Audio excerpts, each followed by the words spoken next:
We begin with Arpad and Nicolas carrying the big bag with them.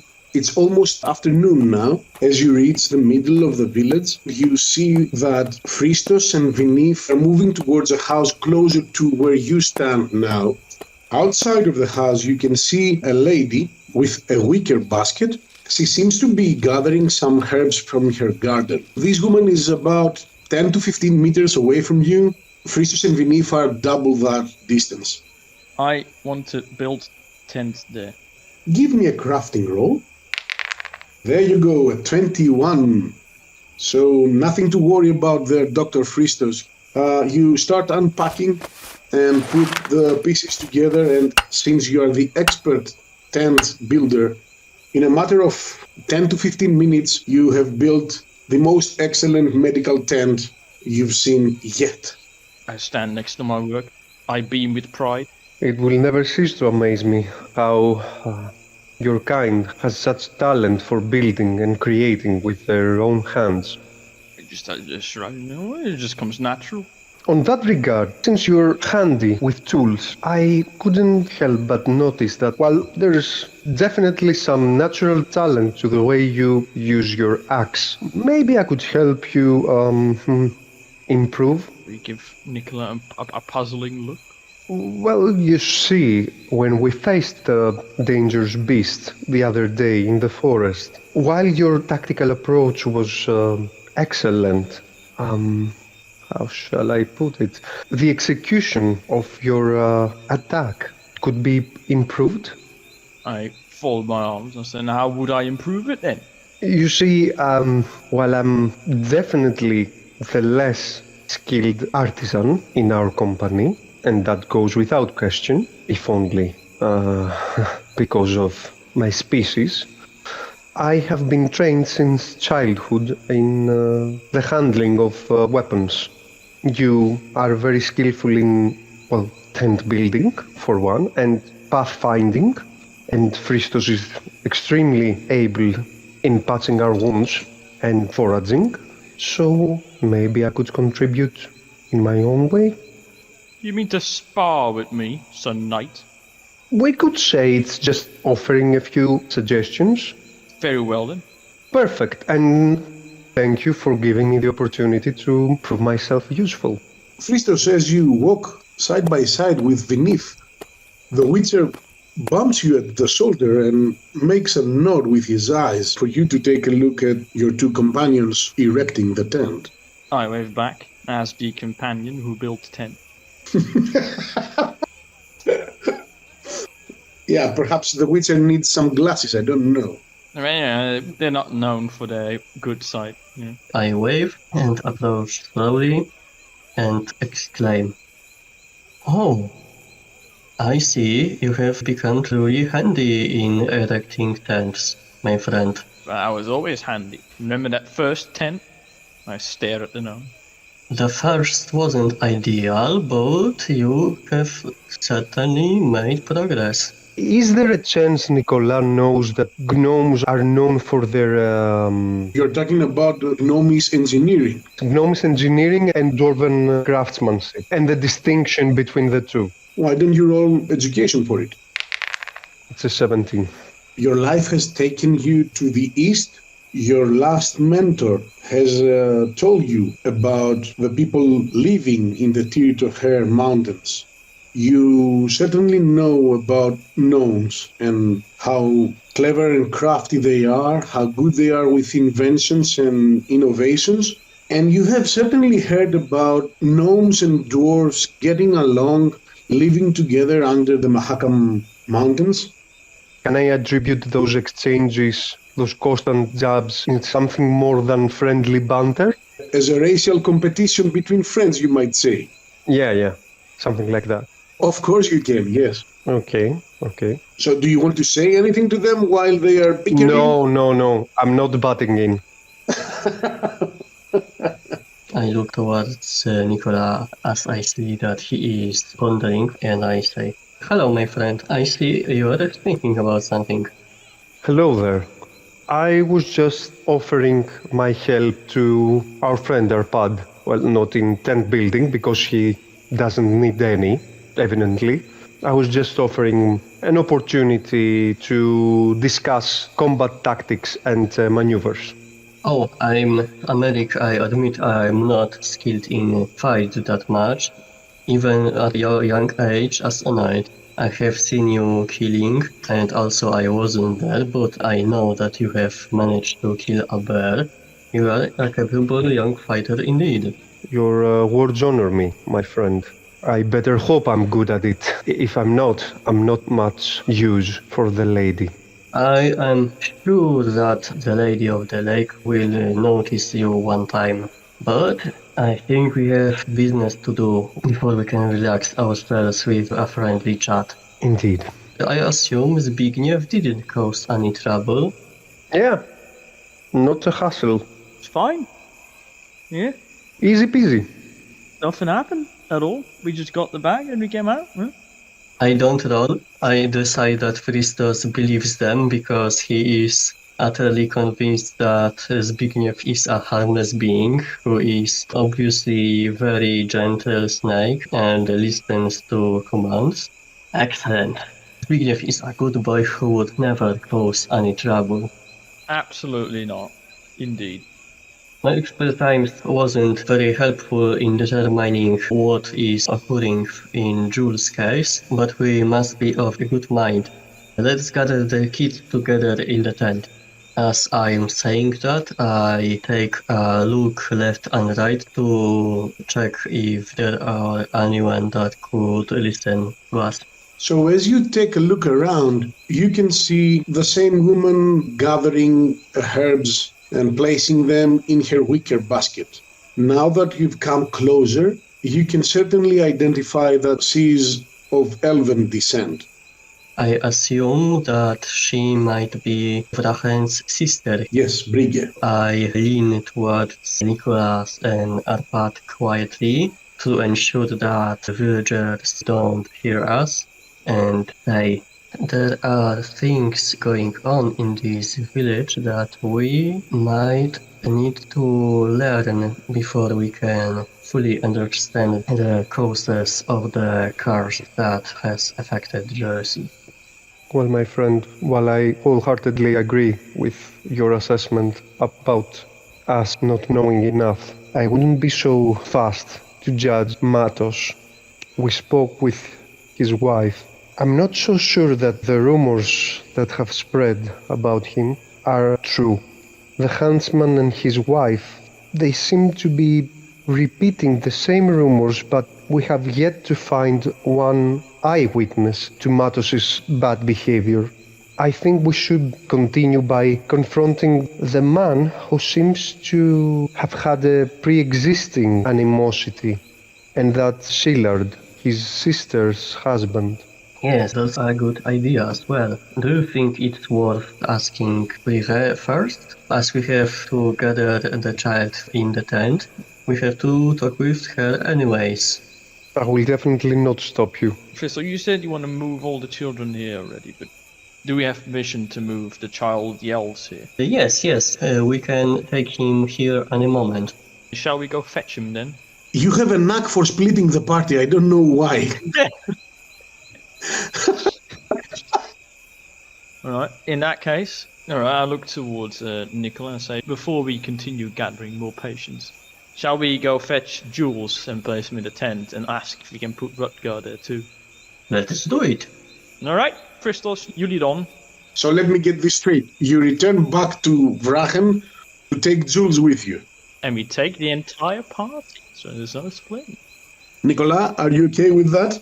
Going back to Vrachen and picking up his child? I will say this, Nicolas' true feelings can be expressed as, why don't we go straight to Shillard and try, understand what actually happened, since the condition of the children doesn't seem to have a medical cause. He already expressed his opinion, but Nikolai is not the expert, so he's not going to say any of that. We'll just, I'll just go with the flow. But as soon as I have enough improvement points, I'm spending some for an estate around here because we're staying. It's clear now that we're staying. Yeah, it's obvious. Yeah, like, why are we trying to deny it? You're probably going to be around when Bonhart slaughters the rats. Yeah, we'll be pretending that we're about to solve this case. Yeah. Nikolai is going to be too old to defend the rats. He's going to be, bones are aching. Get off my property. Or maybe Nicholas would be actually, as a noble, lawful knight, happy that a bounty hunter takes care of some bandits and that he doesn't need to stretch his own bones himself. Right. That's true. And listen, if you want to be done with this place, we can just burn down the inn with Matos inside and be done. That would be the second time this poor village burned. This village has been burned once more in the past by a drunk elf. Don't burn it again. Well, see, exactly, it's been burnt once. What does the second time matter? It's fine. We suddenly remember that we don't have to go anywhere because the child was here all the time, carried by the Witcher who is standing silently. And If we want to do something else, someone in the party say something. That's it. yes, either that or either. No, it's fine. We can knock two birds with one stone. We'll go talk to the elf woman and we'll ask where Chilla is. No. Let's do it this way. When Arpad asked about Jules, I respond. I decided it would be best that we not move this poor child around. He is clearly in worse shape than Rutger, and it would be better if he isn't moved. Let's go fetch the child of Brigitte first. We can probably ask her nicely about accusations towards Marcus. Nicola, what are your thoughts?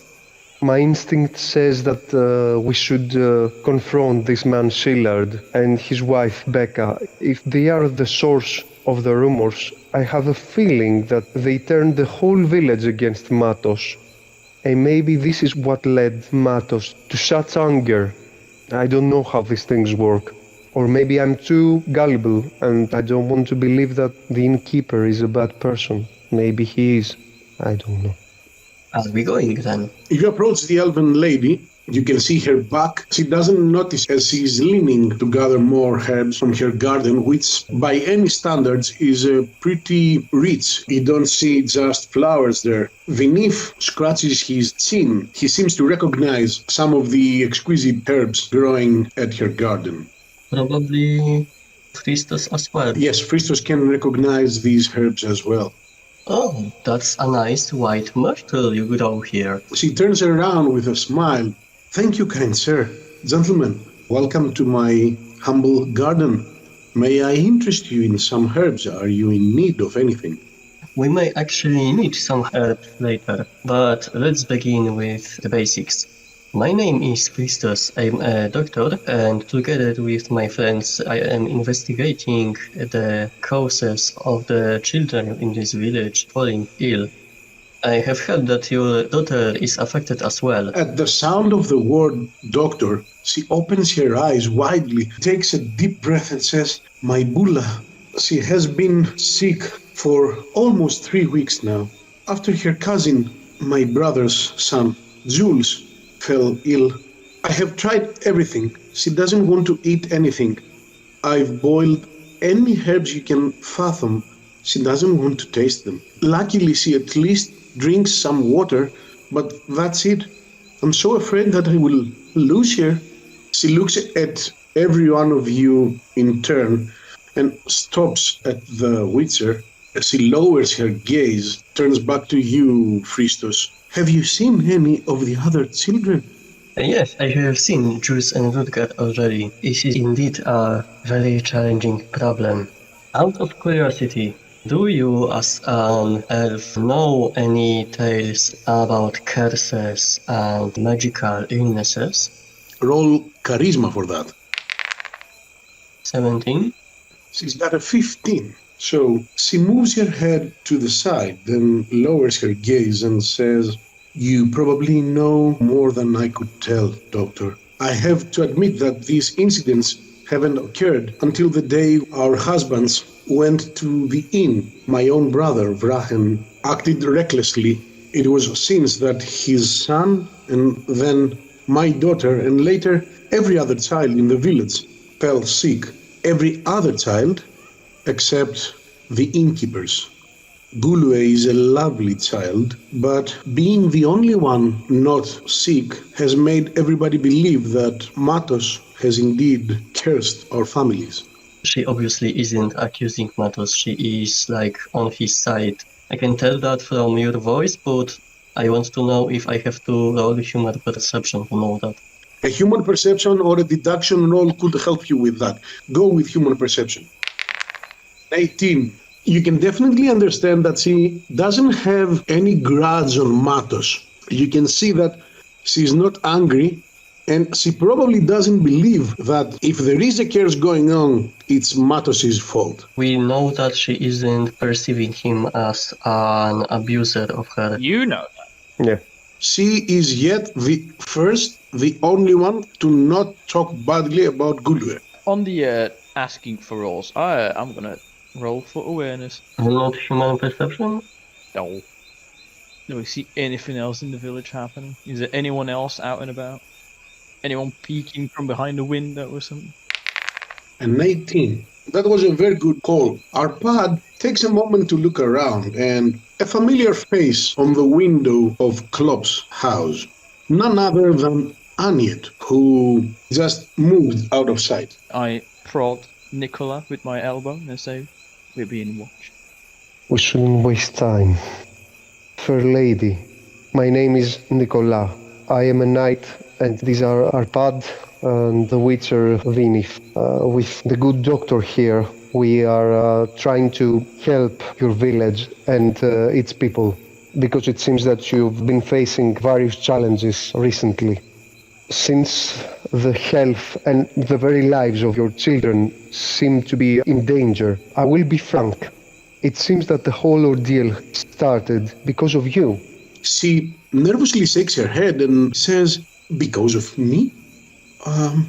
I don't know what you mean, Sir Knight. You caught me off guard." Didn't your brother assault Matos over suspicions or even accusations of misconduct? I wouldn't know about this. I thought that they had a misunderstanding regarding Matos asking them to at least eat once a week at the inn so that he could sustain some income. I'm not aware of the accusations you are referring to.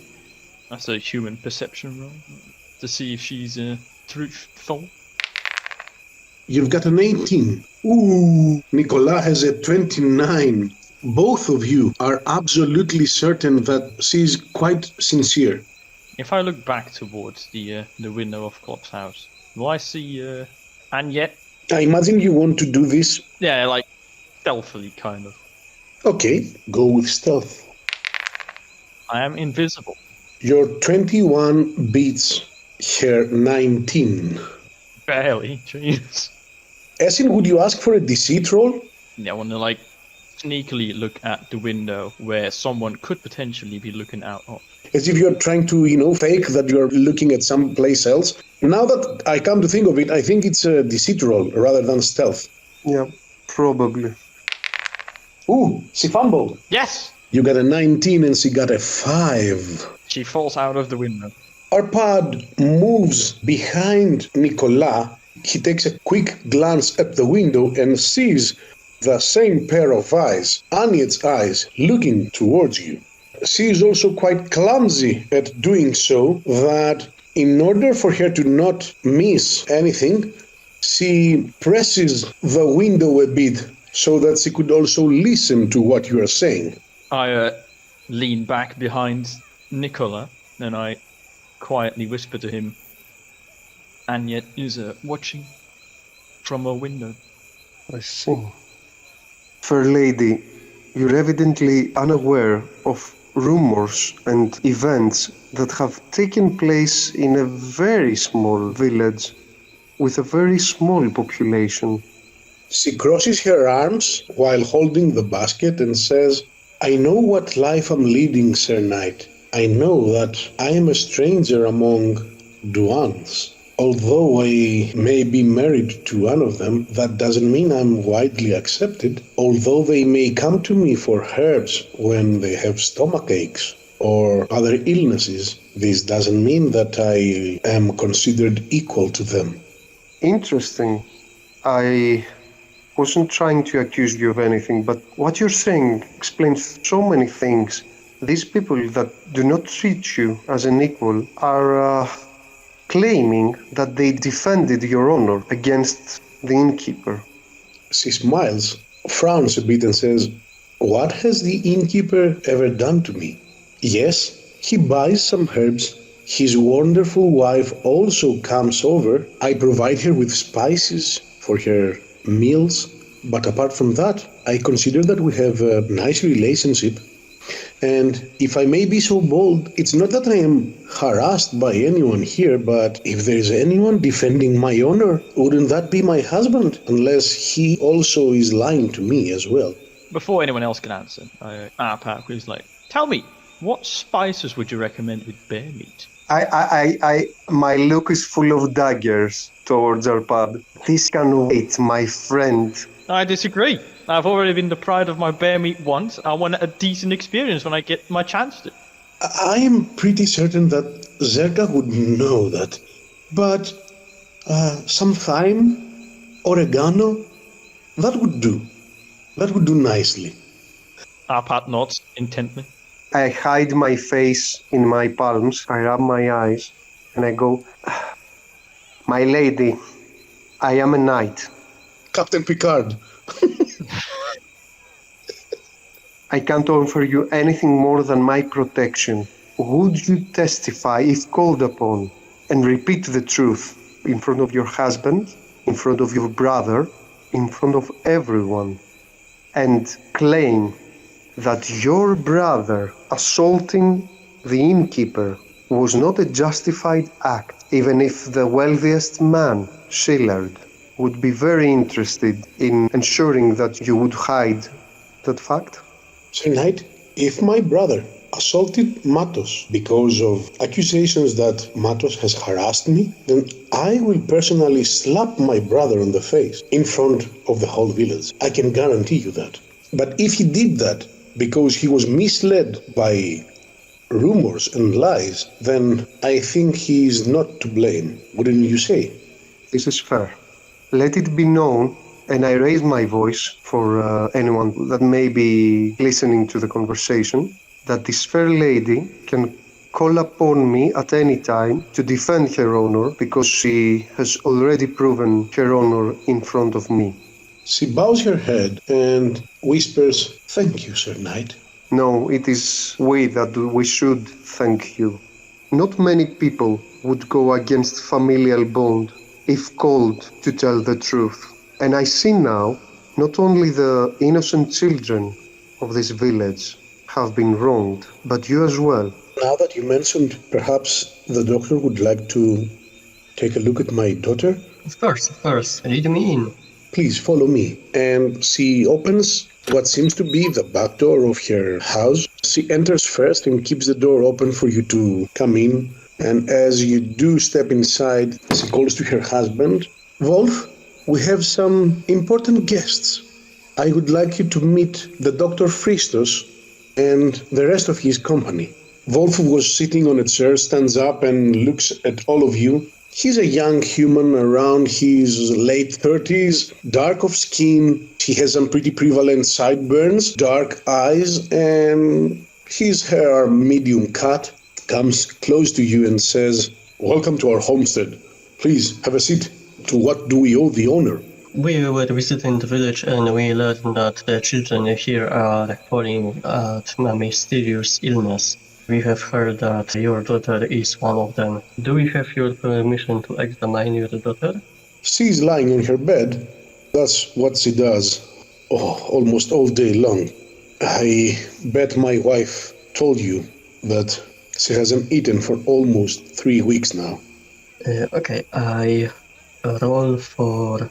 Healing hands. Yes. I almost fumbled. But you got an 18. Yeah. Same as before. You can see that the child is malnourished, but apart from that, there is no evident illness. You check on her eyes, her ears, her blood pressure, her heart, her pulse. Everything seems normal for a girl her age. She's around 9, as her mother told you. Still, like Jules and Rutger, she is weak, almost dehydrated, and she appears to be totally unresponsive to what happens around her. Also, I know that she drinks water and she doesn't even try her mother's teeth.